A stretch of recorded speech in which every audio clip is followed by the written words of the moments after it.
If I were to ask you, what is humor, would you have a definitive answer? According to the American Merriam-Webster Dictionary, humor is that quality which appeals to a sense of ludicrous or absurdly incongruous, a funny or amusing quality. In China, the contemporary Chinese dictionary offers two distinct definitions for humor, yumo and waji. The first closely aligns with the Western concept we know, while the second adds the nuance of being full of meaning and thought-provoking. Understanding the similarities and differences between these definitions reveals how they were shaped by cultural and linguistic contexts. Reviewing the state of art on this topic, it became clear that while humor has been extensively studied, much of the research remains Western-centric.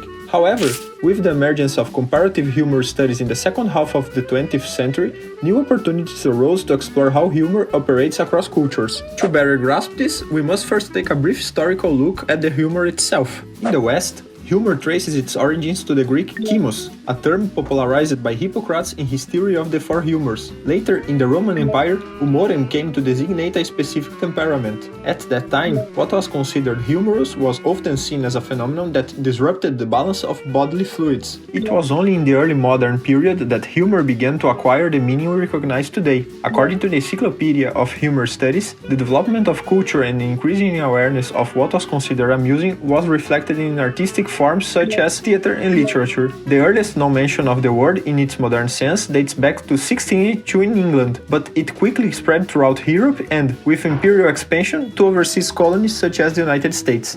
Way older than Western humor, the Chinese one traces its roots back to the 3rd millennium before Christ, emerging through the term huaji. However, its evolution was shaped by major philosophical traditions throughout the centuries. In the 5th before Christ, Confucianism, with its emphasis on seriousness and social behavior, largely dismissed humor as immature or inappropriate. Some accounts even suggest that Confucius himself ordered the execution of jesters just for their indecency. In contrast, Taoism embraced humor as a tool for wisdom and balance, favoring wit, paradox, and playful trickery. This framework endured for many centuries until a new meaning began to be integrated, yumo. It was introduced by a Chinese writer educated in the West, bringing Western humor concepts into Chinese discourse.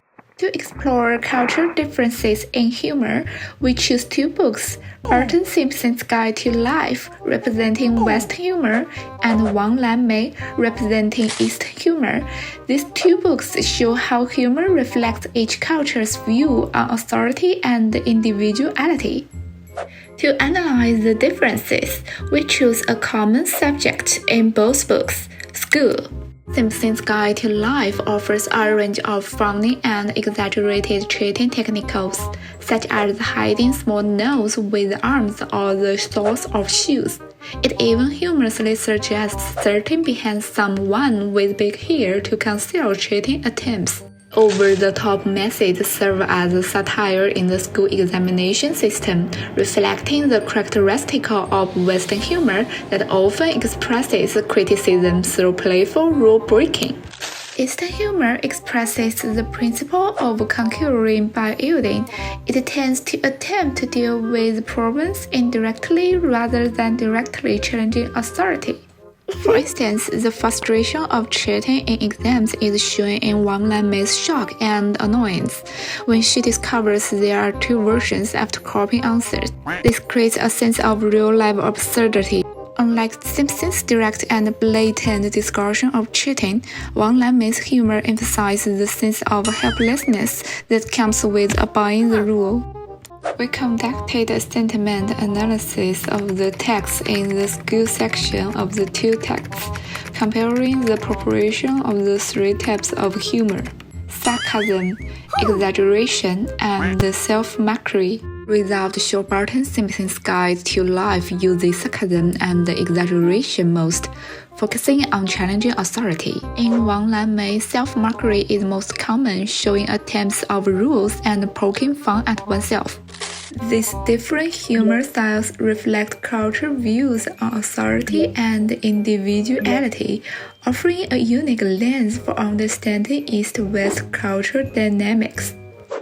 When it comes to sitcom supremacy, The Simpsons stands in a league of its own.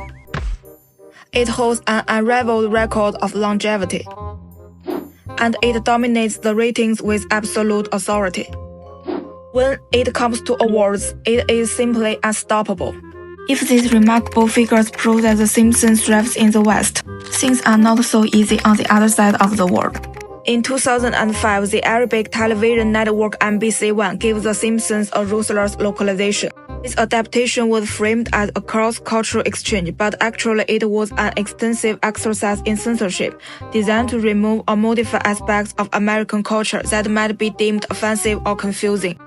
Under this rigid cultural adaptation, The Simpsons was rebranded as Assumption. The changes included complete removal of any mention of pork, replacing all churches with mosques, toning down Mr. Smith's homosexuality, and all references to alcohol were erased. Homer no longer drinks stuff. Moist Heaven has also completely gone. The result can only be that Assumption was at best a failed clone. Similar to this is Japan. In Japanese culture, cartoon characters with 4 fingers can be considered offensive to the disabled. Moreover, The Simpsons' heavy use of black humor and political satire made Japanese networks adopted a more resolute approach, a total blackout.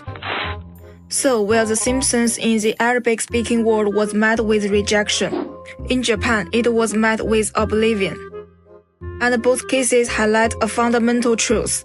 Humor has no borders, but cultural barriers do exist. But does that mean humor is forever trapped within these barriers? Not a chance. The US successfully localized Korean Chen. They recognize the show's unique balance. It's a kids' show on the surface, but an adult comedy underneath. Humor is fluid, and cultural barriers are not impenetrable. The key is to balance cultural differences with humor's essence. There's no universal solution, but seeking common ground is always the best answer. Another silent force is fan creativity. A young Venezuelan artist once redesigned an entire couch gag sequence. Meanwhile, Swiss fans recreated Homer's each way through New Orleans journey. When fans across cultures reinterpret humor beyond its original context, it becomes richer and more inclusive. Humor doesn't just cross borders. It evolves through them. In the age of humorous content made by humors, Bart Simpson's Guide to Life epitomized Western satire and ironic, contrasting with humor in literature East and West. While Eastern humor is steeped in nature, wisdom, and moral reflection. Many historical examples in the book show that Chinese humor resolves conflicts with subtlety and tact, maintaining social hierarchy and harmony. In contrast, Western humor tends to focus more on individual freedom and self-expression, reflecting the region's traditions of personal liberty and free thought. With global culture spreading unprecedentedly through social media, humor has now become an important tool for cross-cultural exchange, emotional regulation, and even international diplomacy. However, the existing humorous content on social media platforms such as TikTok, Instagram, Reddit, and Xiaohongshu has gradually lost its national character and is particularly evident in humorous content produced by Mimi and AI. The rise of artificial intelligence has further complicated this landscape. AI systems, predominantly trained on Western data, often struggle to capture the intricate cultural nuances, wordplay, and layered content essential for humor.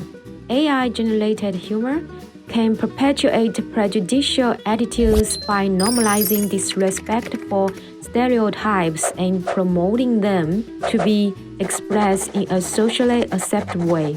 Digital analytics further revealing that hashtags like #humor and #Humour attract massive global participation, reflecting a universal appetite for comedy. These figures underscore both humor's versatility and its emerging challenges, a risk of prejudice and a loss of cultural specificity. In this audio-visual essay, we apply a digital humanities approach to examine the differences between Eastern and Western humor from ancient times to the present, as well as concerned about the present and the future. This harnesses its power to bridge differences, preserve cultural diversity, and mitigate prejudice.